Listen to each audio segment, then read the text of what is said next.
Pertunangan antara Dimitri dan Lawrence adalah halangan besar bagi keluarga Barco yang ingin mengambil alih wilayah Lawrence. Dan cara termudah untuk menyelesaikan masalah itu adalah dengan mencegah pernikahan ini sebelum terjadi. Mereka pastinya melakukan segala cara kepada Roman sampai-sampai mendorongnya untuk bunuh diri. Tiba-tiba Hance berkata, "Sebenarnya 2 hari yang lalu kita menerima undangan dari keluarga Barco." Mendengar hal itu, Roman jadi tersenyum jengkel. Lantas, ia pun berkata kepada Hance bahwa dirinya siap menghadiri pesta itu. 2 minggu sebelum keberangkatan, Roman menghabisi hari-harinya dengan melatih 2 orang prajurit yang baru direkrutnya, yaitu Chris dan Kevin. Dia melatihnya tanpa rasa ampun dan dengan rasa sakit yang tak tertahankan, hanya untuk menguji seberapa besar tekad yang mereka miliki, terutama kepada Kevin. Tapi latihan neraka itu nampaknya sangat sepadan dengan hasilnya. Selama 2 minggu itu, Kevin menjadi sedikit lebih kuat, sedangkan Chris dia sedikit menjadi lebih sabaran.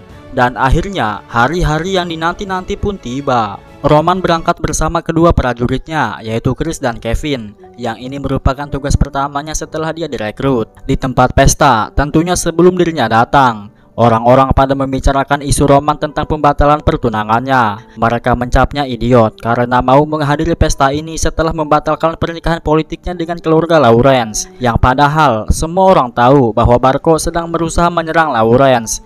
Karena itulah orang-orang memanggilnya idiot.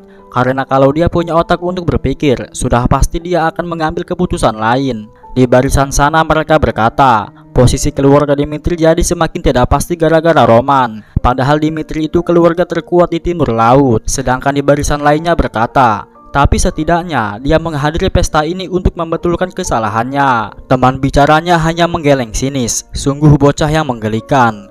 Sementara itu, ada seorang wanita muda yang belum tahu dan bertanya tentang pribadi Roman. Dia pun menjawab, kalau Roman memberikan kesan buruk, dia bukan orang yang pantas diperhatikan karena tingginya pendek dan tindakannya yang angkuh karena merasa bahwa dirinya merupakan putra tertua Dimitri.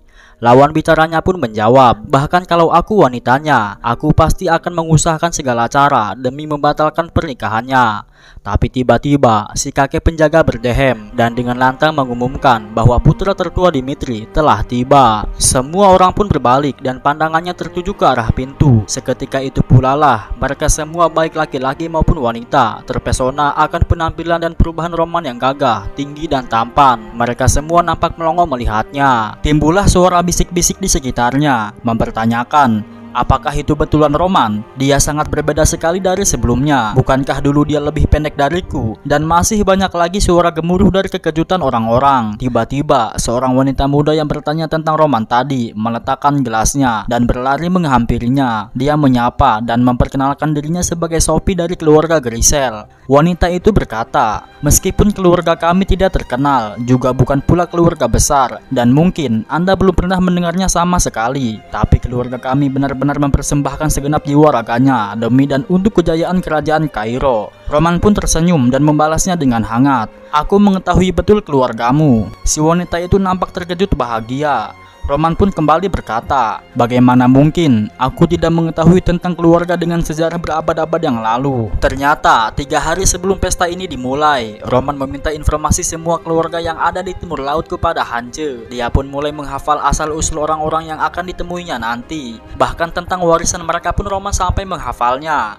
Upaya yang cukup menguras pikiran ini dibutuhkan untuk mendapatkan hati orang lain, apalagi untuk dirinya yang dikenal sebagai Dimitri idiot. Roman memulai komunikasinya dengan memuji betul sejarah keluarga si wanita itu, juga produk utama keluarganya, bahkan sampai pencapaian saudaranya yang berhasil merasakan mana. Si wanita itu pun sampai ternganga mendengarnya dan jadi ingin terus mengobrol dengannya. Orang-orang yang memperhatikannya dari jauh pun nampak terkejut dan satu persatu mulai mendekat. Roman pun menyambutnya dengan hangat, memulai komunikasinya dengan memuji sejarah keluarganya dan pencapaian-pencapaian lainnya. Begitu saja terus, setiap kali orang baru datang, dia memujinya. Orang-orang pun jadi berbondong-bondong mendatanginya. bahkan sampai berbaris melingkari dirinya. Dan di saat keseruan itulah tiba-tiba si kakek penjaga datang dan berkata bahwa Tuan Muda Barko mengundangnya ke ruang belakang di pesta bangsawan sebelumnya, tentunya sebelum Roman bunuh diri yang kemudian Baek Jong-hyuk bereinkarnasi. Saat itu Roman memandangi Flora dari kejauhan. Tiba-tiba Anthony datang dengan so akrab dan bertanya apa yang sedang dilihatnya. Roman yang saat itu belum tahu nama Flora pun bertanya siapa gadis itu.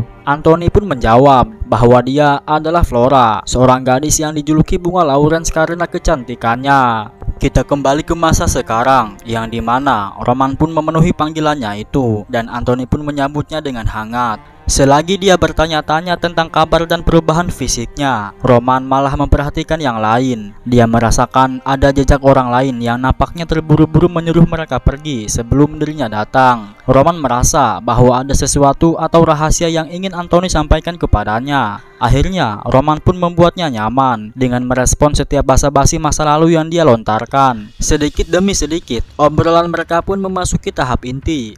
Anthony memulainya dengan kata-kata intimidatif. Dia berkata, "Jujur saja, entah apa yang ada di otakmu dulu, yaitu ketika dirimu yang meminta pernikahan politik dengan keluarga Lawrence, malah mempertaruhkan pertemanan kita dengan tertangkap basahnya dirimu yang sedang tidur bersama sepupuku di kamar belakang. Tidak peduli sebanyak apa rahasia yang aman di pesta bangsawan, kau malah melakukan sesuatu di luar nalar ketika pernikahanmu sudah ada di depan mata. Lalu bisakah kuanggap kehadiranmu kali ini sebagai bentuk penerimaanmu atas tawaranku tempo dulu, yaitu tentang pernikahanmu dengan keluarga Barko? Akan kupastikan skandalmu tetap berada di bawah meja jika kau menerimanya." Tiba-tiba kepala Roman dipenuhi informasi tentang masalah ini di masa lalu. Pada saat itu Roman yang merasa mengkhianati Anthony dengan memohon pada ayahnya untuk menjalankan pernikahan politiknya dengan keluarga Lawrence masuk ke ruangan Anthony dengan tujuan untuk meminta maaf dan berharap bisa memperbaiki hubungan pertemanan mereka. Di ruangan tersebut ternyata ada seorang wanita di sampingnya. Anthony pun menyambutnya dan memperkenalkan si wanita tersebut. Dia adalah sepupunya yang bernama Emily Barko. Anthony berkata bahwa ini adalah pertama kalinya Emily menghadiri pesta dan dia hanya mondar-mandir saja di sana karena belum punya teman. Akhirnya dia pun mengajaknya ke sini untuk minum bersama. Roman pun setuju dan Emily mulai menuangkan alkohol ke gelasnya. Roman yang berniat untuk meminta maaf pun kemudian mengutarakannya. Dan saat itu Anthony berkata bahwa keluarga Barko sudah tidak peduli lagi dengan keluarga Lawrence, jadi dia tidak perlu khawatir soal itu. Mendengar hal itu, Roman pun bahagianya bukan main dan dia bisa dengan nyaman meminum alkohol bersamanya. Tapi tiba-tiba dia dikejutkan oleh tubuhnya yang sedang telanjang bersama Emily ketika pertama kali dia membuka matanya. Dan di saat itulah tiba-tiba Anthony datang dengan ekspresi marah, seolah-olah dia sedang menangkap basah dirinya. Roman pun jadi panik dan tergagap-gagap di situasi tersebut. Karena Roman sudah menodai nona keluarga Barko, akhirnya Anthony pun memberikan dua pilihan, yaitu menyebarkan skandal ini ke publik. Dengan begitu pernikahannya akan dibatalkan sepihak, atau dia menikahi keturunan langsung keluarga Barko untuk memperbaiki hubungan pertemanan dengannya. Kepingan puzzle-nya sudah tersusun dan Roman yang sekarang pun jadi paham apa yang terjadi kepada Roman di masa lalu. Kalau misalkan pernikahannya batal karena skandal Roman yang sudah meniduri anggota keluarga Barko, maka kehormatan keluarga Dimitri akan runtuh seketika. Sebelum skandal ini terjadi pun, keluarga Dimitri sudah mendapat banyak kritikan karena berasal dari rakyat jelata.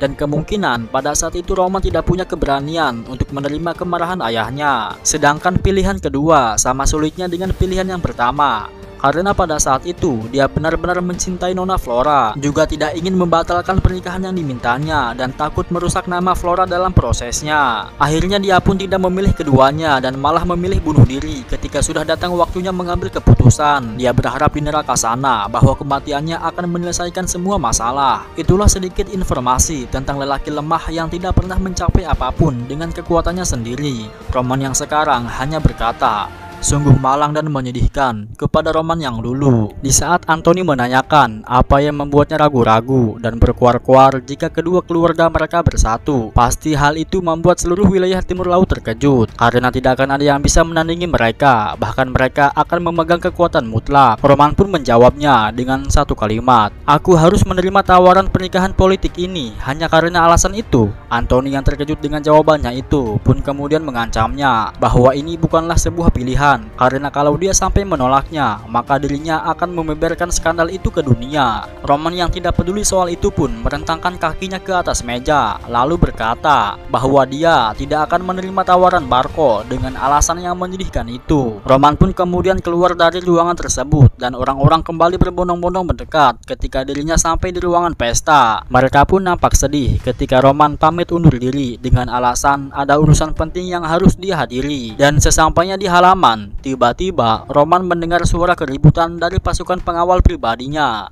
yaitu Chris dan Kevin.